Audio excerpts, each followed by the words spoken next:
안녕하세요, 안경토 회원 여러분. 오늘은 중국 전기차에 관한 주제를 갖고 왔습니다. 최근에 삼성전자 이재용 부회장이 중국의 전기차를 방문을 했어요. 하나는 샤오미고요, 하나는 비하드입니다. 그래서 앞으로 삼성전자가 이런 전기차 영역에서의 어떤 행보 이런 게 굉장히 주목되는데요. 근데 왜 하필이면 샤오미하고 비하드일까? 오늘 이 동영상에서 답을 찾기 바랍니다. 그래서 오늘 이쪽 전문가이신 미래에셋 자산운용 김수정 팀장님을 다시 한번 모셨습니다. 안녕하세요. 네, 안녕하세요. 네, 반갑습니다. 어떻게 중국 전기차 관심이 좀 많은데 어떻게 생각하세요? 중국 전기차, 이 차이나 전기차라는 테마를 관련되어 있는 ETF는 그 미래에셋 자산운용이 가장 처음 만들었고, 그다음에 가장 오래됐어요. 그래서 이제 중국 전기차 관련돼서 투자를 하시고 있는 분들이라면 이제 타이거 차이나 전기차 소렉티브 ETF를 대부분 아실 거라 생각이 되는데, 이미 나왔네요. 네, 나와 있는 지 굉장히 오래된 그런 상품입니다. 네. 그래서 상승할 때도 같이 기뻐하고 하락할 때도 같이 아파했던 그런 그렇구나. 역사가 있는 그런 상품입니다. 네. 그래서 일단은 중국 전기차 산업의 성장 스토리에 대해서 한번 말씀을 드리면 좋을 것 같아요. 일단 이거는 두 가지로 좀 나눠볼 수 있을 것 같은데, 중국의 전기차 산업은 내수와 수출 이렇게 두 가지 분야에서 성장이 가능할 것 같습니다. 일단 내수부터 살펴보면 중국 양회에서 당연히 교수님 아시겠지만 내수 활성화, 소비 활성화 이런 것들을 굉장히 최우선 과제로 내보였던 걸로 알고 있습니다. 특히 이고안신 정책을 통해서 소비 활성화를 나선다라고 얘기를 했는데, 이 규모와 범위가 2024년 대비해서 더 확대됐습니다. 그래서 여기서 그러면 전기차는 어떻게 될까요? 라고 문의를 주신다면 그 수혜는 중국의 핵심 산업 중에 하나인 전기차로도 이어질 수 있지 않을까라고 생각을 할 수 있습니다. 일단 정부의 보조금, 그 다음에 금융기관의 저금리 할부 등을 통해 가지고 정부의 구매 비용을 줄여서 소비 수요를 좀 자극할 수 있을 것이다 라고 생각을 하고 있는데, 실제로 2024년도 이제 작년에 이고안신 정책을 힘입어서 자동차 소비재, 자동차를 포함한 소비재 매출액 자체는 1조 300위안 정도가 나왔거든요. 굉장히 큰 금액인데 사상 최고치를 달했죠. 근데 여기서 자동차 같은 경우에는 매출액이 9,200억 위안. 네. 9,200억 위안 정도의 매출액이 발생을 했는데, 여기서 2025년은 이 이고안신 관련돼 있는 정책 예산이 2배가 됐는데, 그러면 얼마나 2025년은 더 많이 팔릴 수 있을까 이런 생각이 들고, 그 다음에 한전경영연구원에 따르면 저렴한 전기차 가격을 가지고 있잖아요. 아무래도 중국 전기차 기업들이 여기에 구매 보조금까지 더해서 신차 판매량 중에 전기차 판매 비율이 2030년에는 60% 가까이 될 것이다 라고 전망을 하고 있습니다. 그 다음으로는 이제 수출 분야인데, 이게 내수는 아까 전에 말씀드린 것처럼 이미 중국에서 전기차의 그 침투율은 49% 정도 된다고 제가 인지를 하고 있습니다.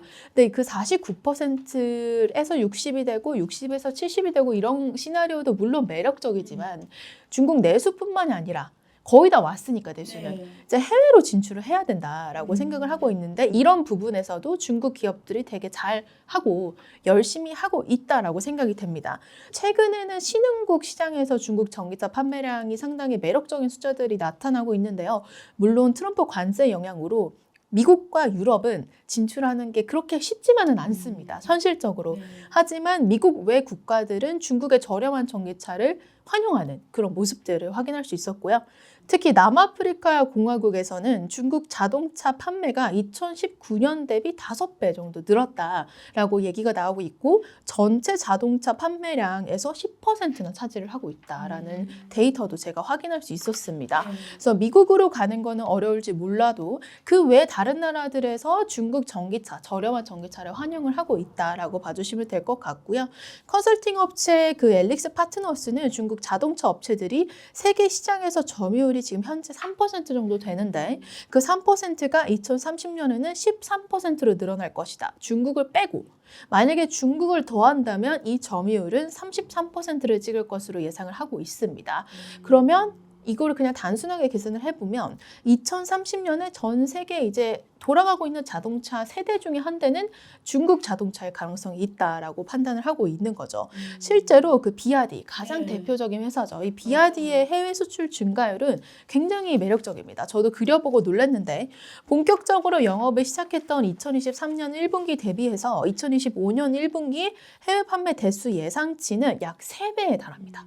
그러니까 3배 정도 늘어났다라는 거죠. 이 한 3, 4년 사이에 관세를 타개하기 위해서 해외 생산 기지 구축을 가속화하면서 이미 브라질, 멕시코, 그다음에 아세안 국가들에 잘 정착하는 그런 모습들을 확인할 수 있었고요. 내수와 수출 이 두 가지 모든 분야에서 중국 전기차 대표 기업인 비아드를 필두로 많이 노력을 해나가고 있고 성장성을 우리가 기대해 볼 수 있겠다라고 생각이 듭니다. 네. 굉장히 정리 되게 잘하신 것 같아요. 일단 중국 같은 경우에는 현장에서 보면은 사실 중국의 경제가 안 좋았잖아요. 네, 그래서 네. 디플레이션이 굉장히 심해서 전반적으로 소매 자동차 영역도 뭐 2% 정도밖에 증가하지 않았는데 놀라운 거는 신재생 자동차가 30% 증가했어요. 근데 그게 말씀하신 대로 중국에서 지금 내수를 엄청나게 지금 키우면서 아까 이구환시나 이런 데서 옛날에는 뭐 TV나 이런 걸 줬지만 요즘에는 자동차 네. 뭐 1+1 이렇게 해서 중국은 이 신차 쪽이 굉장히 빨리 갑니다. 그리고 지금 미국이 트럼프가 전 세계를 상대로 관세 전쟁하니까 유럽하고도 지금 하고 있잖아요. 그래서 유럽에서 이제는 원래는 중국 차나 이런 걸 좀 이렇게 하다가 다시 이제 중국하고 손잡겠다 이러면서 지금 비아디가 헝가리에 지금 생산을 많이 하고 있는데 유럽에도 앞으로 수출 이런 게 아프리카 남아프리카 공화국뿐 아니라 이런 유럽 시장도 앞으로 좀 기대할 것 같아요. 그래서 여기 데이터 하나가 인상 깊게 들어오는데 2030년에는 전 세계 자동차에서 지금 3대 중 한 대는 중국 자동차이다. 지금 30년 금방 오잖아요. 사실 5년밖에 안 남았는데 정말 놀라운 변화인 건 맞네요. 그래서 네. 한국에도 지금 비아디가 들어왔는데 여러분들이 실제로 체감할 수 있을 것 같습니다. 광고를 굉장히 열심히 하잖아요. 지금 현재, 네, 맞아요. TV 광고도 많이 하고 있고. 맞아요. 막 네. 가격대도 싸고 하니까. 네. 네. 그래서 좀 더 비아디에 대해서 알아볼게요. 현재 사실 중국 전기차 하면은 사람들이 제일 많이 얘기하는 게 정부가 도와주는 산업 이래. 그래서 비아디가 그 속에서 엄청 약진했다 이렇게 지금 다 얘기하고 있잖아요. 네. 예, 어떻게 보세요?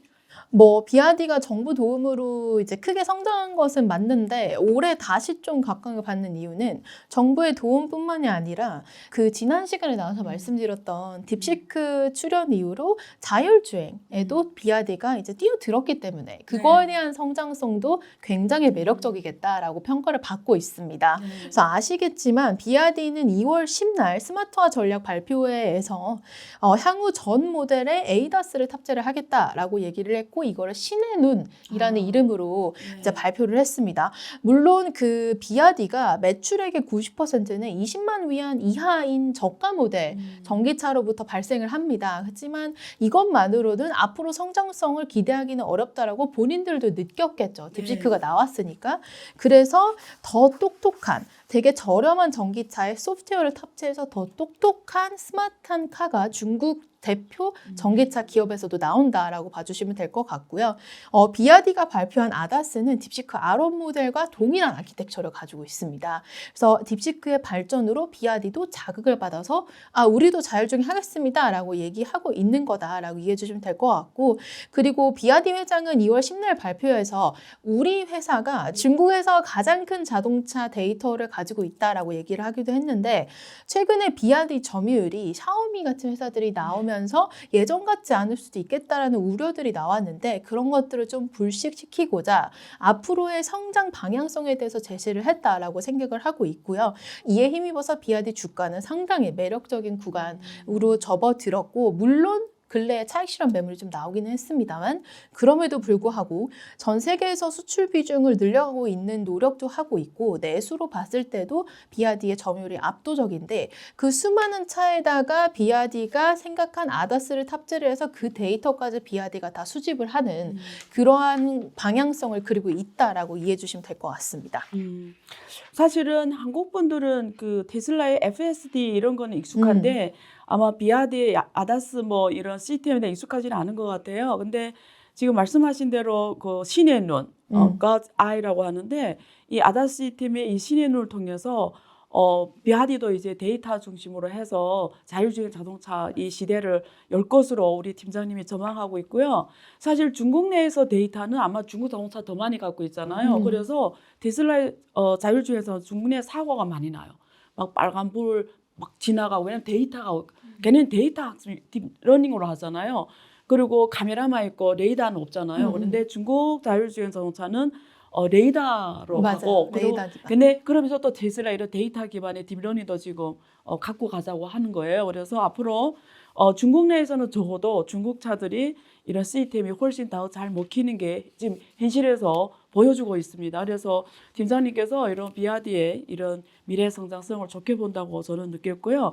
자, 그러면 아까 첫 시작에서도 말씀하신 대로 이런 전기차 산업은 확실히 매력적인 산업이고 성장성도 뚜렷하고 이런데 사실 투자자들은 전반적으로 이런 흐름에 베팅하는 게 어떤 종목을 사는 것보다 리스크가 상대적으로 컨트롤되면서 훨씬 더 시대의 흐름에 베팅하는 게 저는 지혜라고 선택이라고 봅니다. 그래서 저는 사실 ETF를 많이 말하고 있는데 관련 ETF에 대해서 좀 자세히 설명해 주시면 감사하겠습니다. 네, 앞에서 말씀드린 것처럼 중국 전기차 산업은 정부의 도움 그리고 스스로 지금 미래 성장성을 높여가기 위한 노력들을 같이 하고 있는 그런 산업이라고 생각이 되는데 과거에는 하드웨어에만 집중을 해왔고 저가 차량에만 집중을 해왔다면 이제는 하드웨어를 널리 퍼뜨려 놨으니까 여기에 소프트웨어를 탑재해서 우리가 데이터를 모아가겠다라고 교수님이 말씀 주신 부분은 저도 굉장히 많이 동의를 하고 있는 상황이고요. 실제로 이 소프트웨어뿐만이 아니라 하드웨어에서도 전기차뿐만이 아니라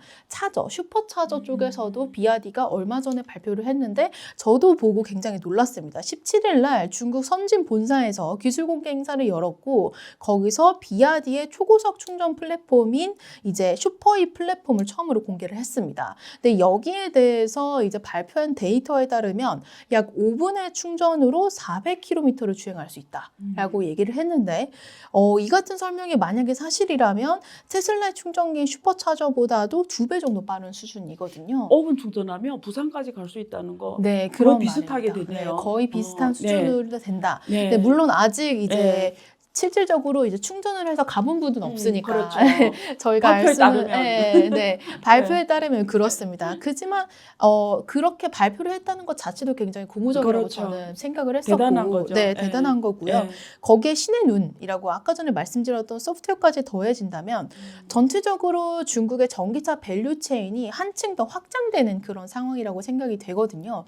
왜냐하면 원래는 자율주행, AI 자율주행 기술에는 중국 기업이 뛰어들지 않았다가 이번에 비아디의 신의 눈이라는 발표를 통해서 자율주행까지도 이제 발을 들이고 있는 그런 상황이기 때문에 전반적으로 밸류체인의 수혜가 기대된다라고 생각을 하고 있습니다. 그래서 이럴 때는 교수님도 말씀을 주셨지만 트렌드에 투자를 하고 싶으시다면 자율주행과 전기차 핵심 부품, 배터리까지 다 같이 포함하고 있는 타이거, 차이나 전기차 솔렉티브 ETF를 한번 생각해 주시면 좋을 것 같습니다. 사실 전기차 산업이 하나의 글로벌 공급망에서 이루어지고 그 모든 산업 사슬链을 다 갖고 있는데 지금 이 ETF 같은 경우에는 지금 보니까 원자재, 네. 하단에서 원자재부터 시작해서 전기차 핵심 부품, 네. 그리고 자율주행, 네. 그리고 완성차 생산까지 이 ETF에 관련된 주식을 다 담았다는 거죠. 네, 맞습니다. 아, 그러면 만약에 이 ETF를 사면 전반적으로 전기차 산업에 베팅하는 거네요. 중국 전기차 산업이라고 봐주시면 됩니다. 굉장히 이해하기 쉽고 만약에 여러분들이 미래가 전기차 시대의 도래라고 확신한다면 개별 주식을 사는 것보다 그거는 개별 리스크가 커지니까 이런 ETF를 사면 전반적인 시대적 흐름에 투자하는 것 같다고 보시면 되겠네요. 그러면 마지막으로 우리 투자자들을 위해서 왜냐면 이게 요즘에 사실 시대가 이렇다 보니까 사람들이 좀 대체 투자를 더 많이 찾는 것 같아요. 그래서 그런 면에서 앞으로 우리 투자자들분께 꼭 하시고 싶은 말씀 있을까요? 일단 되게 좋은 기회로 처음 제가 이게 채널에 나와가지고 말씀을 드리는 건데 중국이 되게 오랫동안 눌려 있었어서 중국을 예전에 이제 매수를 하셨던 분들은 꼴도 보기 싫어 이런 맞아요. 생각을 하실 수도 있고 그다음에 처음으로 중국이라는 투자 아이디어를 접하신 분들은 중국이 있었네. 내가 너무 미국에만 치중되어 있었나 봐. 이런 생각을 하실 수도 있는데 더 다음에도 이제 중국 관련돼 가지고 또 업데이트 되는 부분이 있으면 제가 또 나와서 설명을 드리면 좋을 것 같고요. 네, 중국 관련해서 궁금한 것들이 있으면 당연히 교수님 채널을 봐주시면 좋을 것 같고 이제 투자 관련해서 궁금하신 것들이 있다면 이제 타이거 ETF 홈페이지라던가 타이거 ETF 유튜브 채널이라던가 오시면 되게 다양한 정보가 있으니까요. 같이 살펴보시면 좋을 것 같습니다. 네. 오늘 제가 미래에셋 자산운용 김수정 팀장님은 이쪽 영역의 ETF 최고 전문가입니다. 그래서 여러분들은 사실은 자기가 똑똑해서 직접 하는 것도 중요하지만 저의 투자 경험에 의하면 우리가 본업의 일을 잘하는 게 훨씬 중요해요. 근데 그럼에도 불구하고 이제는 시대인 시대만큼 또 투자를 하지 않으면 안 된다. 특히 자본주의 국가에서. 근데 투자는 필수다. 제가 안유아가 늘 말하는 단어잖아요. 근데 이 투자라는 거는 공짜가 없어요. 어떤 대가를 치러야 됩니다. 그러면 이럴 때는 이런 기관 투자가들, 간접 투자라고 하죠. 이런 상품을 활용하는 것이 우리 가성비가 좋은 투자라고 할 수가 있습니다. 그래서 그런 면에서 저도 사실은 이런 투자 방법이 있다. 그리고 그게 무엇인지 이렇게 소개해드리는 게 또 우리 회원님들의 자산 관리에서도 도움이 될 거라고 생각해서 이런 자리를 마련했고요. 앞으로 또 기회 되면 그때그때마다 우리 팀장님을 모시고 더 좋은 상품으로 우리 같이 공부하는 시간을 가지도록 하겠습니다. 늘 응원해 줘서 감사하고요. 구독과 좋아요 꼭 눌러주세요. 감사합니다.